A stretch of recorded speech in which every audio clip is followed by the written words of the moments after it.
Hello everyone, नमस्कार। मैं हूँ रुचिता। चलिए आज की डिस्कशन शुरू करते हैं। तो हाल ही में सीसीपीए यानी कि सेंट्रल कंज्यूमर प्रोटेक्शन अथॉरिटी, जो कंज्यूमर प्रोटेक्शन की रेगुलेटर है इंडिया में, उसने ये डायरेक्शन दी है, ये ऑर्डर्स पास किए हैं कि सेंसोडाइन के जितने भी मिसलीडिंग एडवर्टीजमेंट्स हैं उनको जल्द से जल्द हटाया जाए, जिसके लिए उन्होंने GlaxoSmithKline consumer health care limited को जवाब तलब किया है।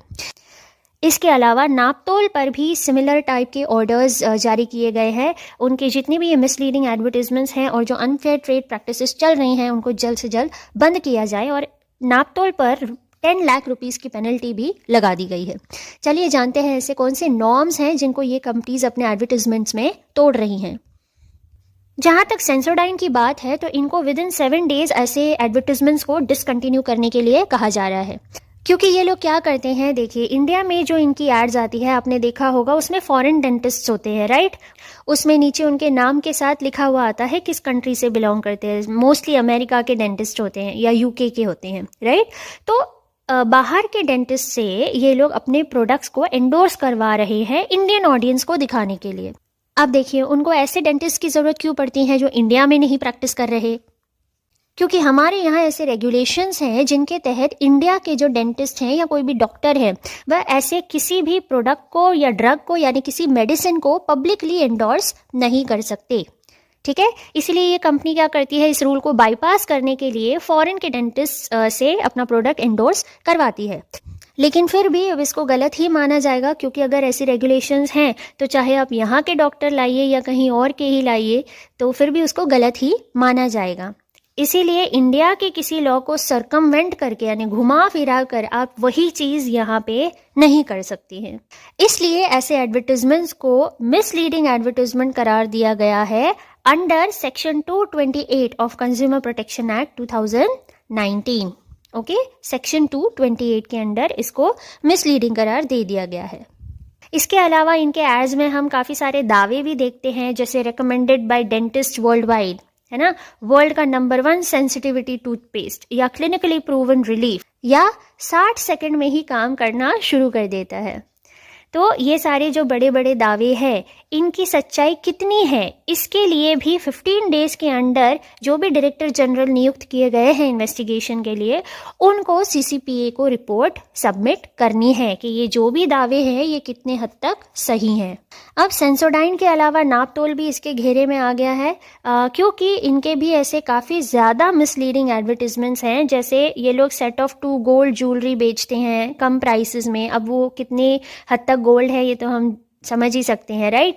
और मैग्नेटिक नी सपोर्ट, एक्यूप्रेशर, योगा स्लीपर्स और न जाने ऐसे कितने प्रोडक्ट्स वो लोग फॉल्स तरीक़ों से बेचते हैं।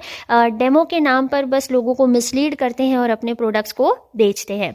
इसके अलावा 10 लाख की पेनल्टी भी इन पे इम्पोज की गई है, क्योंकि इनका बाकायदा एक चैनल है जो 24/7 चलता है और काफ़ी सारी रीजनल लैंग्वेजेस में भी ये अवेलेबल है। तो इसका जो इम्पैक्ट है वो बहुत ज़्यादा बड़े तौर पर है, इसीलिए इन पर 10 लाख की पेनल्टी भी लगाई गई है। नापतोल को ये भी ऑर्डर दिए गए कि वो अपने व्यूअर्स को क्लियरली ये बताएं कि जो भी उनके चैनल पे टेलीकास्ट किया जा रहा है वो रिकॉर्डेड एपिसोड है, ना कि लाइव। वो लाइव नहीं चल रहा होता है, वो रिकॉर्डेड होता है। जो भी एंकर्स हम देखते हैं जो उस प्रोडक्ट की डिस्क्रिप्शन देते हैं या प्रोडक्ट को एंडोर्स कर रहे होते हैं, वो ऑलरेडी शूट कर चुके होते हैं, ठीक है। वो लाइव स्टेटस नहीं होता कि बस 1 घंटे की ऑफर है या सिर्फ 3 पीसेस बचे हैं, आप जल्दी से जल्दी ऑर्डर करिए नहीं तो ख़त्म हो जाएगा, है ना। इस तरीके से ये लोग क्या करते हैं, आर्टिफिशियल स्कैरसिटी पैदा करते हैं। जो कंज्यूमर है वो सोचता है यार ख़त्म हो जाएगा, अब जल्दी से फ़ोन करके ऑर्डर कर ही देते हैं। तो ये सब मिसलीड करने वाली बातें होती हैं और ऑलरेडी रिकॉर्डेड एपिसोड होता है, तो इसको भी क्लियरली मेंशन करने के लिए कहा गया है। तो नापतोल के केस में ये चीज़ काफ़ी इंपॉर्टेंट थी कि जो भी वो रिकॉर्डेड बता रहे हैं उसको उजागर करें कि ये रिकॉर्डेड है और उसकी जो फॉल्स स्कैरसिटी है वो ना पैदा करें। नापतोल के खिलाफ काफ़ी सारी कंप्लेंट्स भी आ चुकी हैं, जैसे उनके रिटर्न पॉलिसी के लिए या किसी ने रिटर्न ऑर्डर किया और वो अभी तक पूरा नहीं हुआ है, ऐसी काफ़ी सारी चीज़ें हैं। तो बहुत एस्पेक्ट्स में उनकी कंप्लेंट्स आई हैं, उसके लिए भी उनको 15 डेज़ में रिपोर्ट सौंपने के लिए ऑर्डर दिया गया है कि उन सारी जो कंप्लेंट्स हैं उनका निवारण किया जाए। राइट। और मई 2021 से लेकर जनवरी 2022 के बीच में करीब 399 उनकी ऐसी कंप्लेंट्स आ चुकी है। ये तो रजिस्टर्ड कंप्लेंट्स है। आप सोचिए और ऐसे कितने लोग होंगे जो काफ़ी सारी ऐसी चीज़ों को झेलते होंगे लेकिन फिर भी आगे पछड़े में नहीं पड़ते होंगे, है ना। तो ये अच्छे कदम है, ऐसे मिसलीडिंग एडवर्टिजमेंट्स को ज़रूर रोका जाना चाहिए। चलिए, ये थी आज की डिस्कशन। मिलेंगे नेक्स्ट टॉपिक के साथ। जय हिंद।